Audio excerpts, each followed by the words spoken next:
Bueno, buenas tardes. Vamos a iniciar entonces con la clase de hoy, de continuación del tema de relaciones y funciones, la unidad número 3. En particular vamos a continuar con el capítulo número 2 de que habla de funciones. Entonces, primero vamos a iniciar recordando varias cosas que conversamos la clase pasada, y una de las primeras cosas que hablamos era de cuándo se podía decir que una relación era una función. Entonces, cada vez que yo tengo una terna ABR, diré que R será una función si satisface que para todo X que pertenezca a A existe un elemento Y en B, que además ese Y tiene que ser único, tal que eh, f de X está relacionado con Y.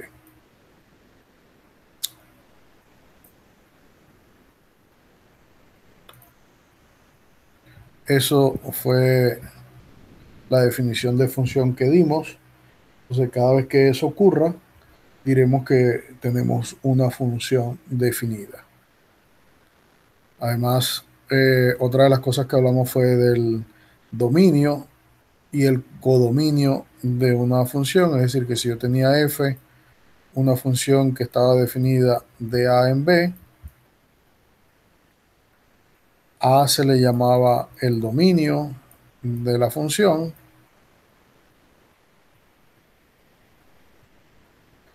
y a B se le conocía como el codominio o sencillamente contradominio de la función.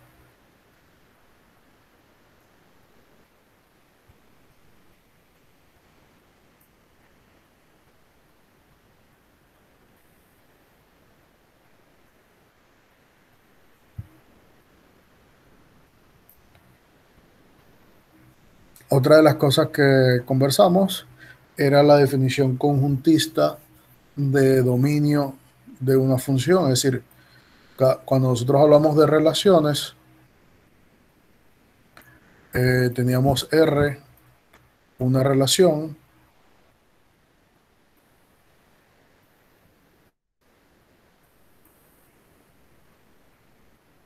teníamos R, una relación que era un subconjunto de A por B. Entonces, una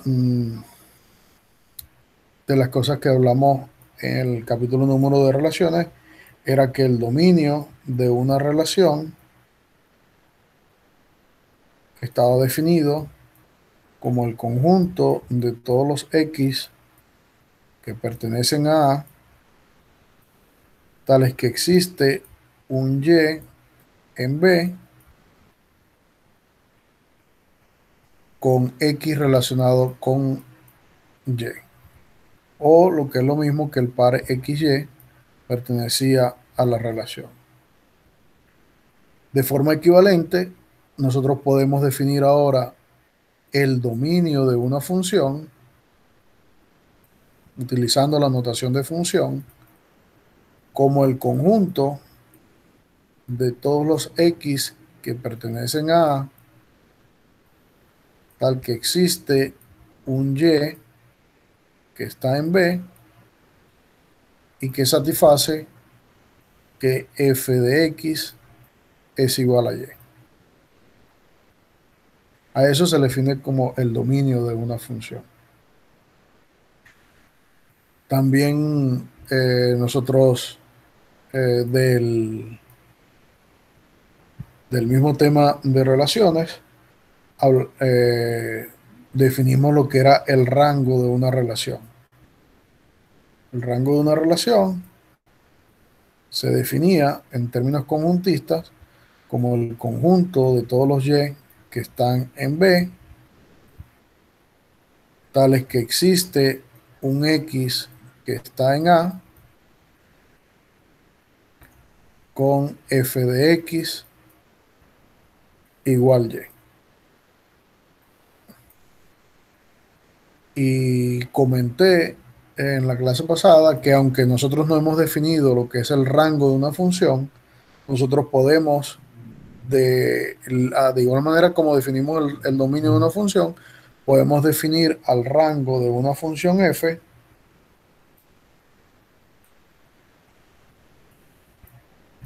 como el conjunto de todos los y que están en B, tales que existe un x en A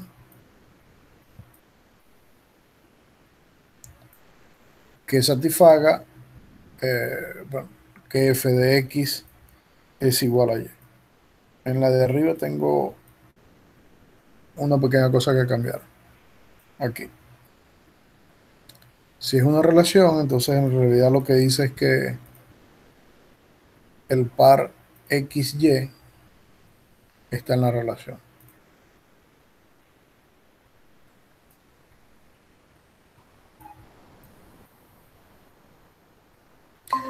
Bien, eso fueron varias de las cosas que definimos la clase pasada. Y también otra de las cosas que dijimos era que para que una función estuviese bien definida, una función bien definida debe satisfacer tres cosas. Que tengo que especificar quién es el dominio de la función, que debo decir quién es el codominio de la función,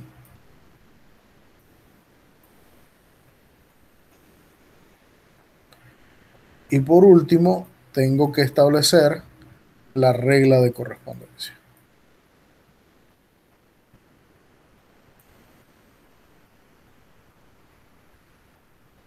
Cuando eso ocurre, entonces allí en ese caso tengo definida o bien definida una función.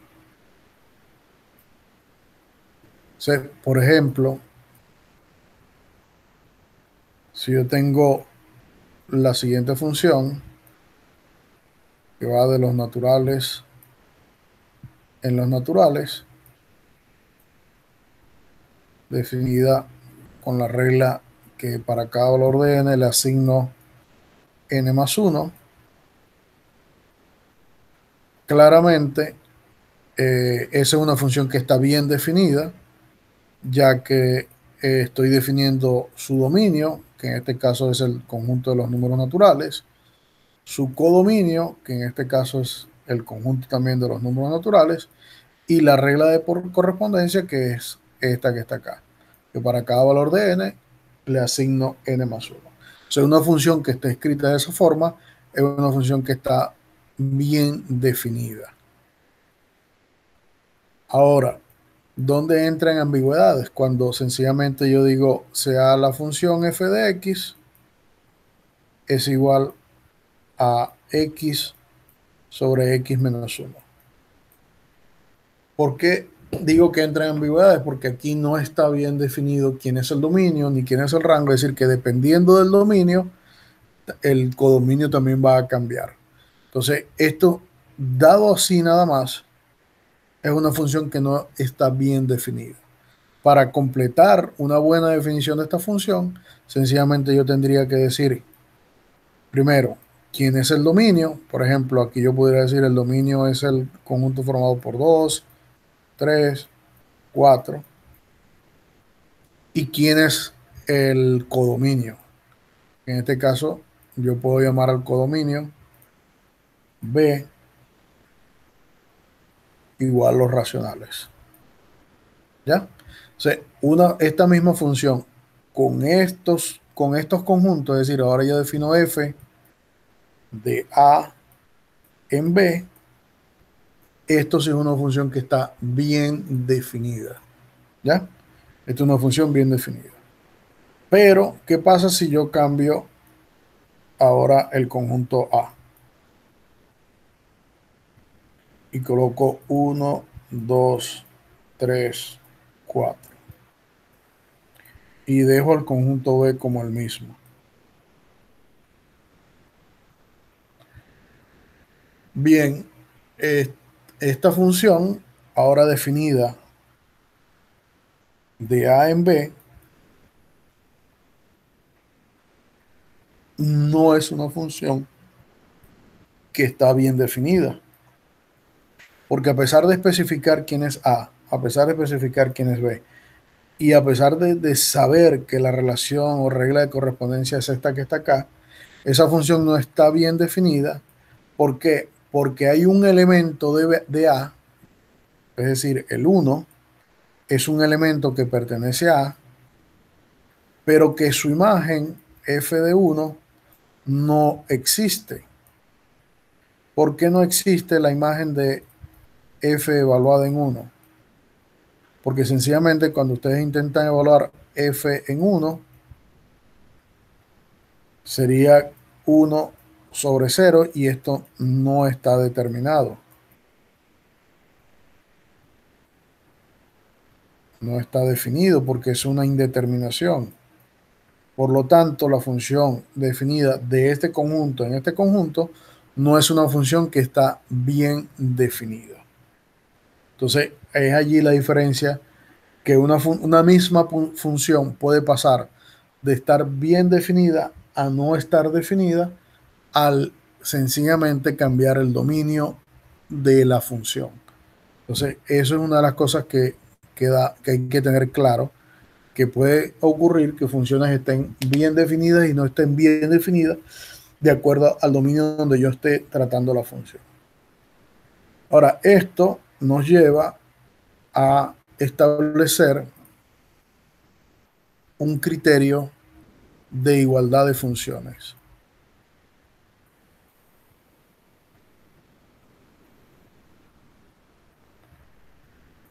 El criterio de igualdad de funciones lo que nos dice es que dos funciones f que está definida de A en B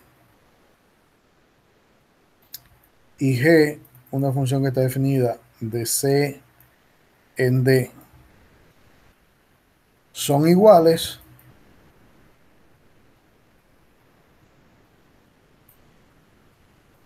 si satisface lo siguiente.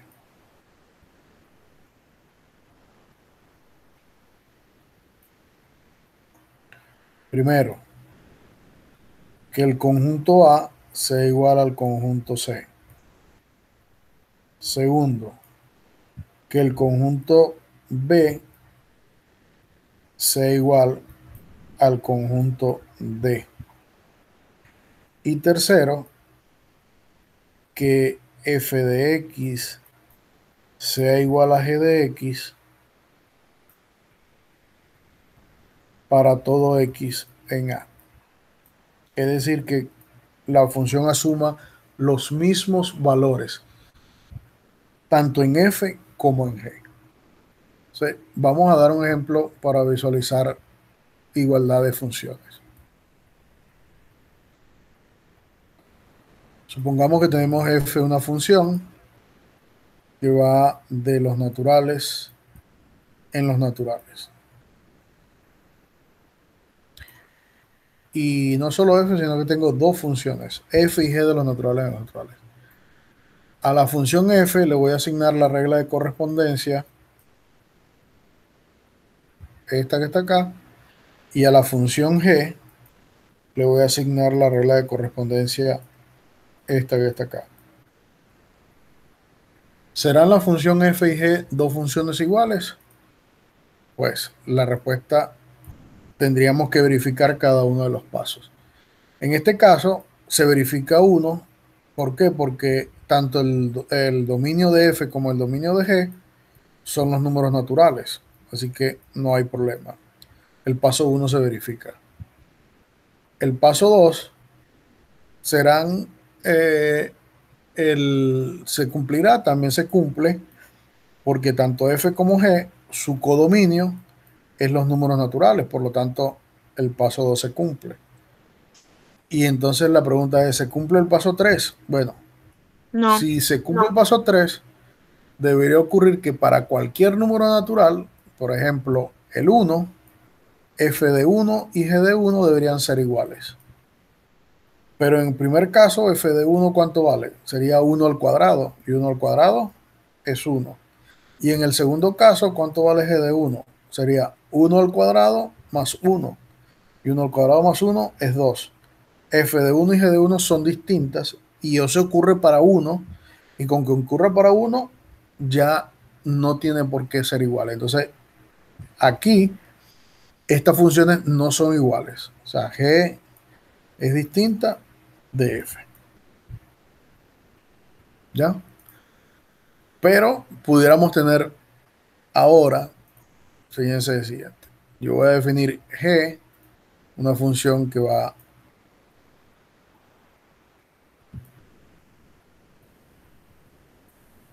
y F, una función que va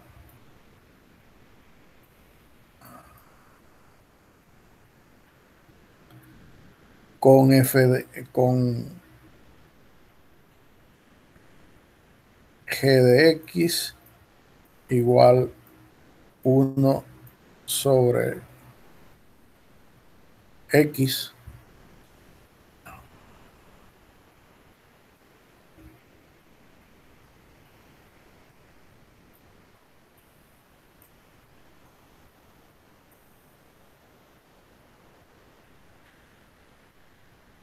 y f de X es igual a uno sobre X.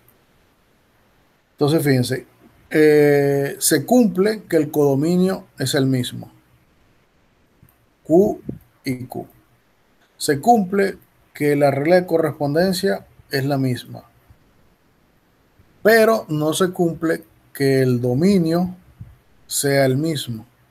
Por lo tanto, a pesar de que la regla de correspondencia es la misma, las funciones no son iguales. Sí. ¿Qué quiere decir esto? Quiere decir que la igualdad de funciones depende de tres cosas que se cumplan. No tiene por qué cumplirse algunas, sino que se tienen que cumplir las.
Bien, se cayó la conexión. ¿En qué parte quedamos cuando estamos hablando?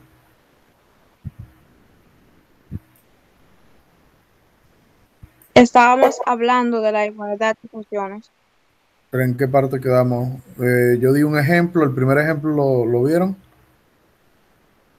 Sí, y el segundo también. sí. Nos Sí, quedamos en el profesor. tercero. Ok. Bueno, lo que le decía después, menos mal no fue mucho. Lo que le decía entonces ahora que vamos a ver una definición de dos conjuntos que tienen mucho que ver con las funciones, que son lo que se llama la imagen y la antiimagen. Entonces, para eso vamos a mostrar lo que el material para dar las definiciones que están allí. Entonces, vamos a definir la imagen de un conjunto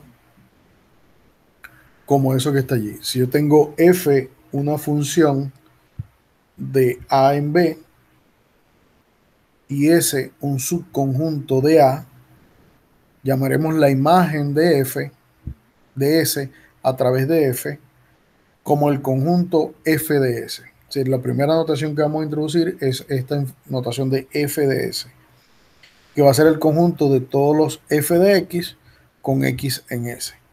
O sencillamente una definición equivalente. F de S va a ser el conjunto de todos los Y que están en B, tales que existe un X en S que cumpla que Y es igual a F de X. Eso es lo que se llama la imagen de un conjunto. Y la antiimagen de un conjunto se define a partir de lo siguiente. Sea F una función de A en B y sea T un subconjunto de B. Llamaremos la antiimagen de T a través de F como el conjunto F a la menos 1 de T, y cuando escribo F a la menos 1 de T sencillamente es una notación. ¿Ya? No tiene que ver nada con lo que vamos a ver más adelante, que es la inversa. F a la menos 1 de t sencillamente es una notación, y F a la menos 1 de t se define como el conjunto de todos los X que cumplan que F de X esté en T. Y ese sencillamente es un subconjunto de A.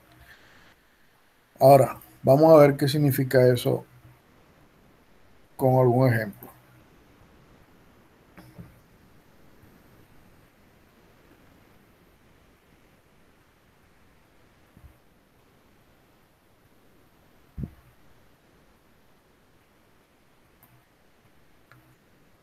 Bien, supongamos que vamos a definir una función f eh, de este conjunto de los naturales en los naturales. Vamos a hacerlo uno más sencillo y después hacemos esto. Yo voy a definir la función f del conjunto 1, 2, 3, 4 en el conjunto de los naturales.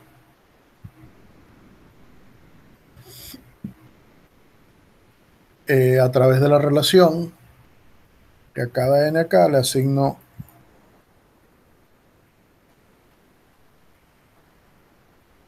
n al cuadrado más 1, por ejemplo.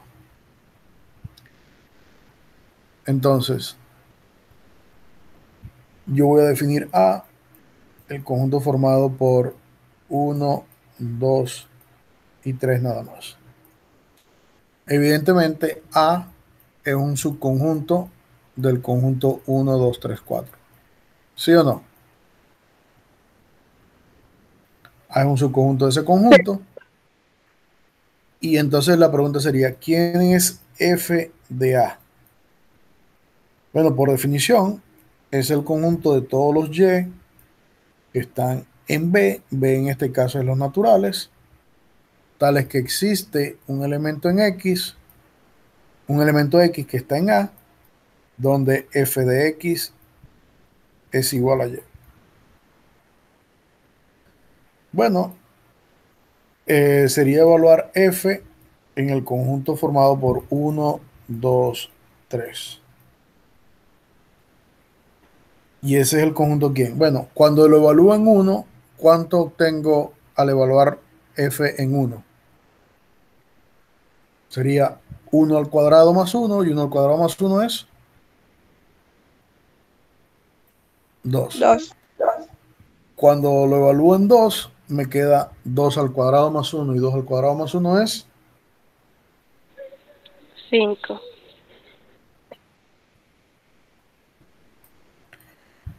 y 3, al evaluarlo en la función, ¿cuánto me queda? 10. 10. Es decir, que la imagen de f, ¿cuál es? 2, 5 y 10. ¿Entendido? Sí. Bien. Ahora, ¿qué pasa si yo quisiera calcular? Tengo la misma función y me voy a dar T, el conjunto formado por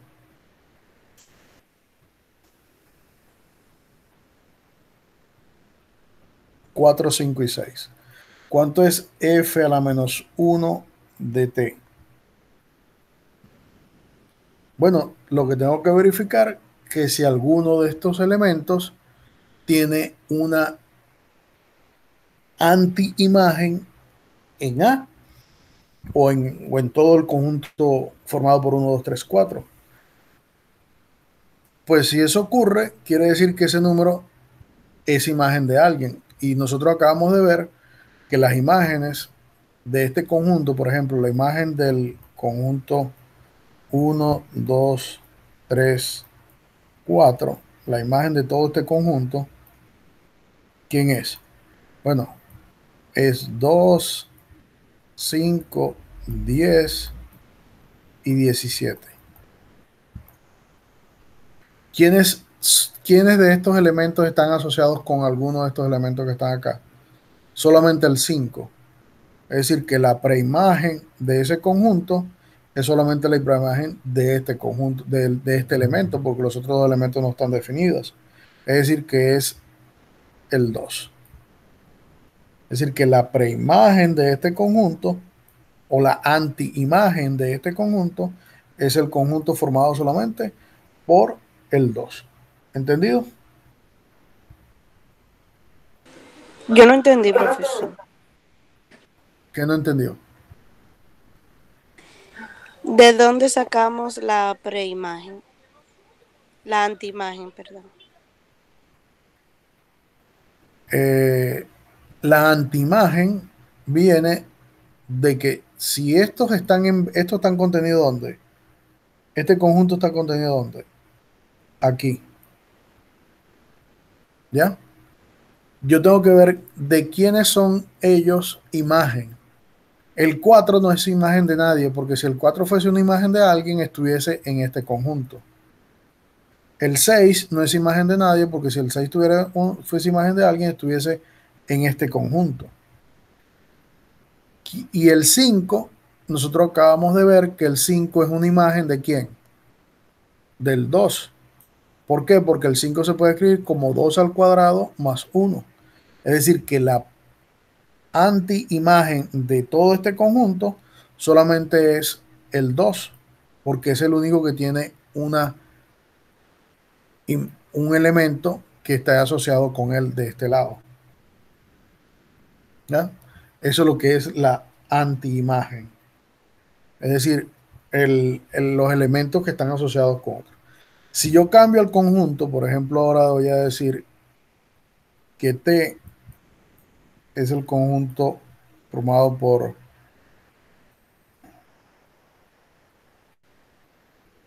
¿Cuál es la anti-imagen de ese conjunto? Pues el 8 no aparece en la imagen de F. El 9 tampoco aparece en la imagen de F. El 11 tampoco aparece en la imagen de F. Entonces, este conjunto, ¿cuál es la antiimagen? El conjunto vacío.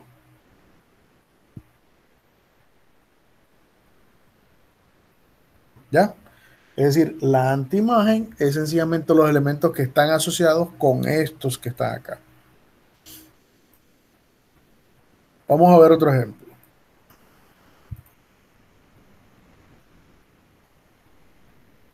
Voy a definir ahora f de los naturales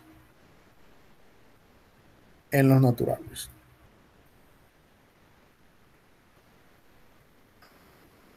Y la relación sencillamente va a ser esta.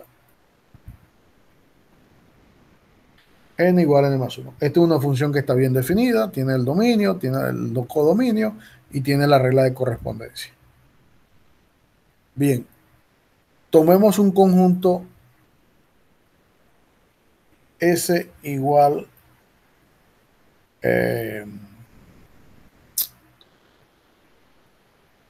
2, 4, 6, 8, 10.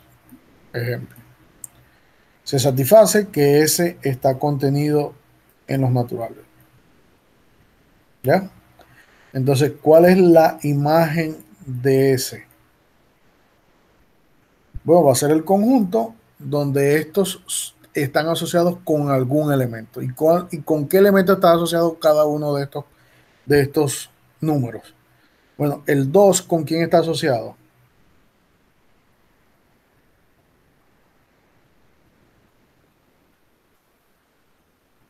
Con el 1. ¿Con quién está asociado el 2? Con el 1. Con el 1, seguro. Con el 3. El 2 está asociado con el 3 porque cuando yo coloco aquí 2, colocaría aquí 2 y 2 más 1, 3. El 4 con el 5, el 6 con el 7, el 8 con el 9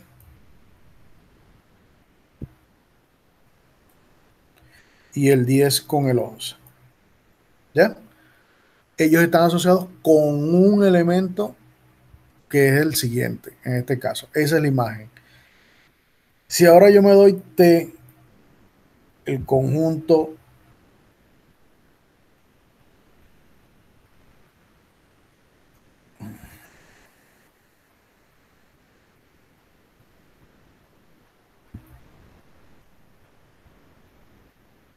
este que está acá, él está contenido en los naturales, o sea que se cumple que T está contenido en el codominio, ¿ya? Esto está contenido en el codominio, y en el primer caso se cumplió que S está contenido en el dominio. Entonces, si él está contenido en el codominio, ¿cuál es la imagen o la anti-imagen de T? Bueno, va a ser el conjunto de los cuales cada 8 y uno de 10. estos elementos son imágenes. ¿El 8 de quién es imagen? ¿El 8 de quién es imagen?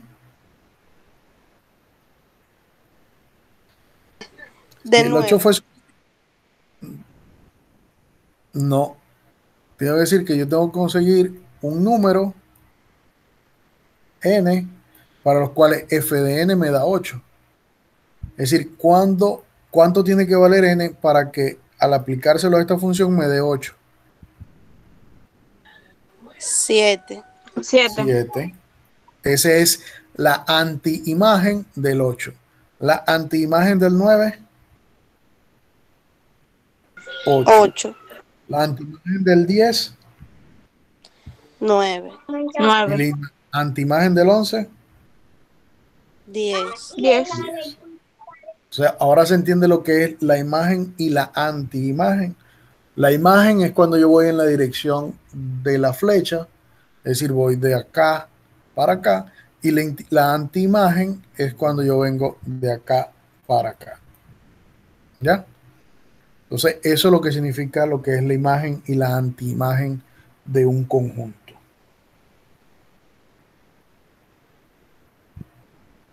Bien. Eh, estas estas anti-imagen e imagen, que en realidad son conjuntos, satisfacen una serie de propiedades que vamos a ver en el material para no escribirlas.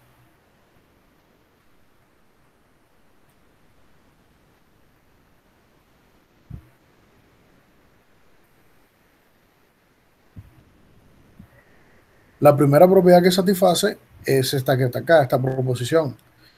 Que dice que si A1 está contenido en A2, entonces la imagen de A1 está contenido en la imagen de A2. Y si B1 está contenido en B2, entonces la antiimagen de B1 está contenida en la antiimagen de B2. Y las segundas propiedades que satisfacen es esta que están acá, que lo que dice es que la imagen de la unión de dos conjuntos es la unión de las imágenes, que la imagen de la intersección está contenida en la intersección de las imágenes, es decir, que no tiene por qué darse la igualdad, no siempre ocurre la igualdad. Y para preimágenes sí se satisface que preimagen o antiimagen es lo mismo, ¿no? La antiimagen de la unión es la unión de las antiimágenes y la antiimagen de la intersección es la intersección de las antiimágenes. Estas demostraciones son inmediatas a partir de la misma teoría de conjuntos que acabamos de ver en el capítulo anterior y que son muy sencillas de hacer, ¿ya? Sencillamente es trabajar con conjuntos ahora. Bien, ahora vamos a hablar de lo que son las representaciones gráficas de funciones. Para representar gráficamente una función existen dos formas de hacerlo. Una de ellas es lo que se llama un diagrama sagital, con diagramas sagitales. ¿Qué es un diagrama sagital? Es un diagrama que está compuesto por flechas. Y la otra es la forma más común que se utiliza para representar gráficas de funciones. Entonces vamos a ver las dos para que entiendan qué significa eso.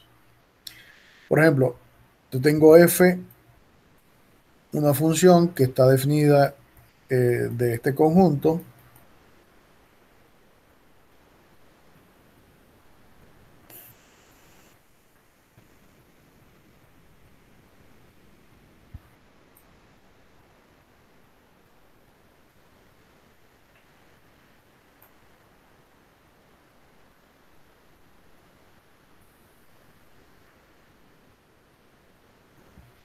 Con una regla de correspondencia de esta forma.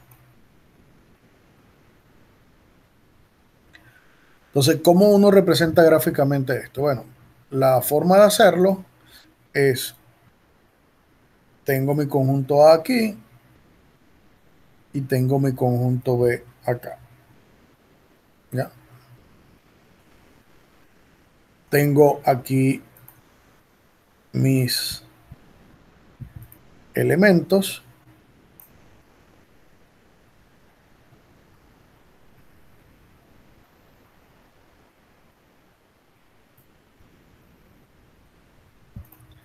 Entonces,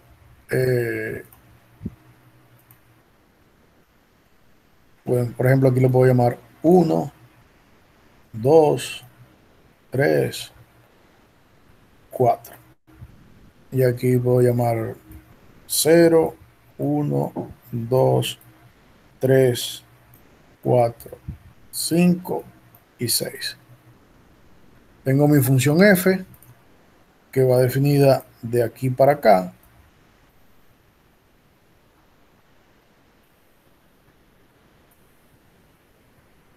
Este es el conjunto A, que lo podemos llamar aquí A. Y este es el conjunto B, que lo podemos llamar aquí B. Entonces, un diagrama sagital sencillamente es asociar flechas. Por ejemplo, el 1, ¿con quién está asociado en B? Con 0. Con el 0. Entonces, trazo una flecha que va desde el 1 hasta el 0. El 2, ¿con quién está asociado en B? Con el 1. Entonces, trazo una flecha desde 2 hasta 1. El 3, ¿con quién está asociado en B? Con el 2. Con el Entonces, 2. y el 4 con el 3. ¿Ya? Esto que está acá es lo que se llama un diagrama sagital. Es una representación gráfica de lo que es una función. ¿Ya? Eso es una representación gracias. Entonces eso se llama un diagrama sagital. O sea, cada vez que ustedes hablen de un diagrama sagital, están hablando de un diagrama de flechas que une elementos del conjunto A con elementos del conjunto B. Otra forma de representar funciones es la forma tradicional, la forma clásica. Entonces, en ese caso, supongamos que tenemos f, una función que va de los reales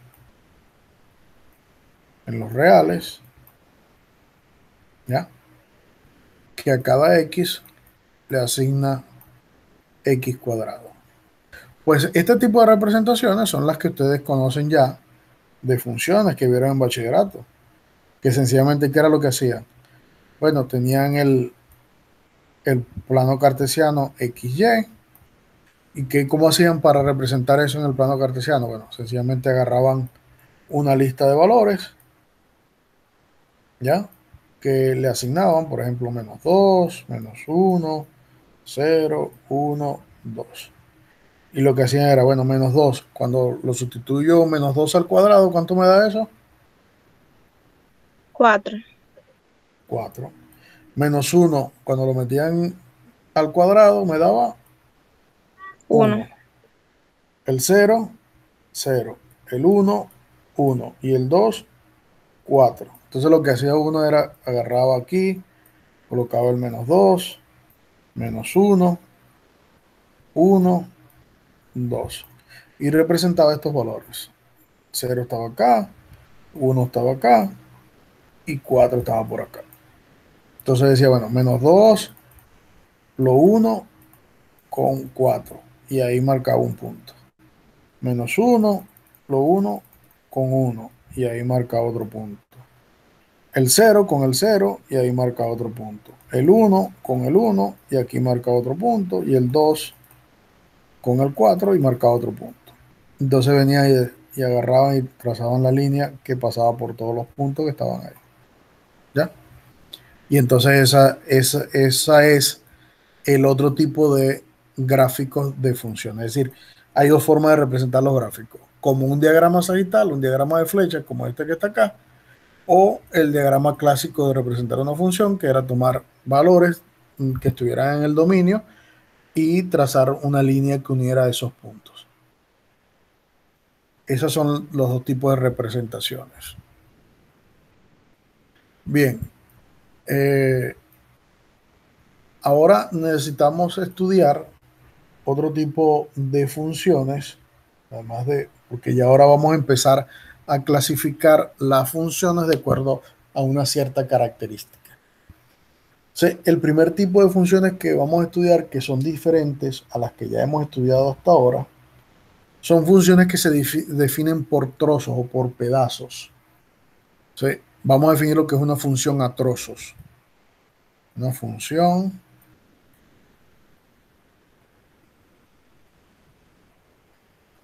a trozos.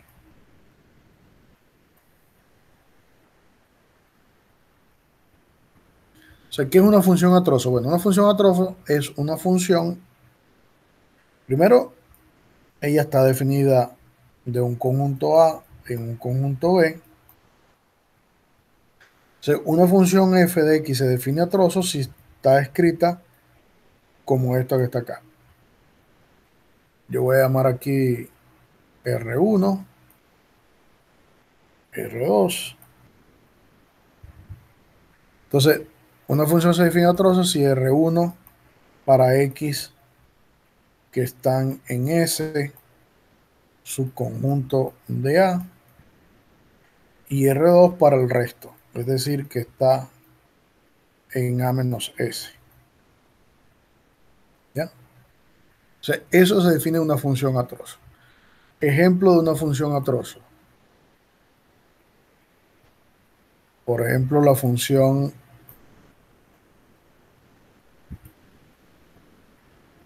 f de x. Bueno, f va definida de los naturales en los naturales. Y f de x va a estar definida como 2x si x es par. y 3x si x es impar. ¿Ya? Una función que está definida de esa forma se dice que es una función que está definida a trozos, donde el dominio lo divido en dos partes. Los números naturales sabemos que lo podemos dividir en el conjunto de los números pares y el conjunto de los números impares. O sea, cuando yo defino la función f de n en n, que está definida con dos reglas de correspondencia, aquí las dos reglas de correspondencia son 2x y 3x. Pero 2x va a ser si x es par y 3x va a ser si x es impar.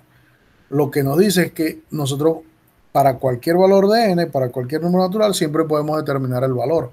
Por ejemplo, ¿cuánto es f evaluada en 3? Como 3 es impar, entonces la regla de correspondencia que le toca 9. es 3x, sería 9. 9. Y si tengo 4, como x es par, entonces 8. la regla de correspondencia es 2x, es decir, 8. Es decir, que una función a trozo es una función sencillamente que está definida por pedazos, donde pudieran ser 2, 3, 4, 5 o cualquier cantidad de pedazos que yo tenga. No necesariamente son solamente 2. Bien, eso es lo que es una función a trozo. Ahora, otra de las cosas de las funciones que son importantes en el estudio de funciones es lo que se llama una función característica.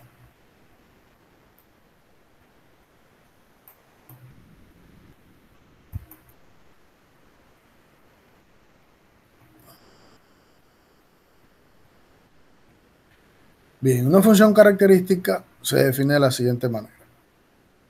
Y vamos a ver ejemplos. Por ejemplo, f va de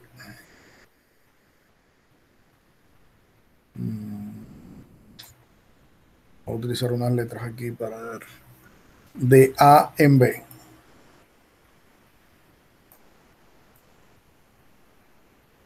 ¿Verdad? Y sea H o, bueno, no H. Vamos a poner C, un subconjunto de A. ¿Ya? Entonces yo voy a definir una función f de A. ¿Como quién?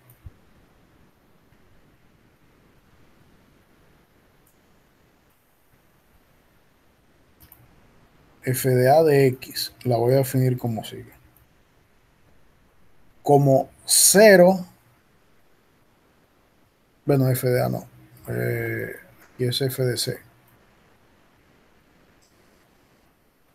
0 si X no pertenece a C. Y 1 si X está en C. ¿Ya? Es decir, que estoy definiendo una función que tiene dos únicos posibles valores, 0 y 1. Y 0 lo va a valer si X pertenece a C y 1 si X no pertenece a C. Por ejemplo, la misma función que teníamos ahorita definida de los naturales en los naturales.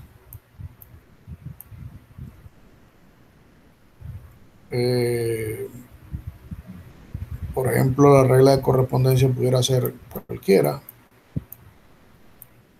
No importa quién es la regla de correspondencia. Y yo me voy a dar C, el conjunto de los números pares. 2, 4, 6, 8 y así sucesivamente. ¿Cómo defino yo la función característica C? Bueno, la función característica f de C va a ser 0 si X no pertenece a C y 1 si X está en C. En ese caso,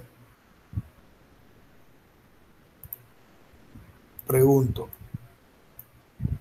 ¿cuánto vale f de 1? 0. F de 3 0. y f de 80. 0. F de 80. 1. 1. 1. ¿Por qué vale 1? Porque C está compuesto Porque por es par. todos los números pares. Porque 80 es un número par. Entonces, en ese caso, vale 1. ¿Se entiende lo que es una función característica? Lo que hace es asignar un valor de 0 o 1 dependiendo de quién sea el conjunto donde se esté definiendo la función característica. Es decir, lo que hace es decir si el elemento pertenece al conjunto o si no pertenece al conjunto. Y en ese caso no importa la regla de correspondencia que ustedes definan, porque sencillamente la función característica no tiene nada que ver con la regla de correspondencia. Profesor, siempre es 0 o 1. Siempre es 0 o 1. Sí. Bien.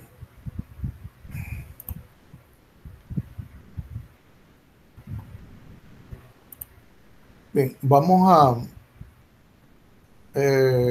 a tomar un breve descanso de 15 minutos. Yo voy a detener la grabación para que tomen agua, si quieren hacer algo. Y luego volvemos a continuar para seguir con la clase de hoy. ¿Está bien? Yo no voy a cerrar la Sí. sesión. No voy a cerrar la sesión, la voy a dejar, pero voy a detener la grabación. Y luego continuamos.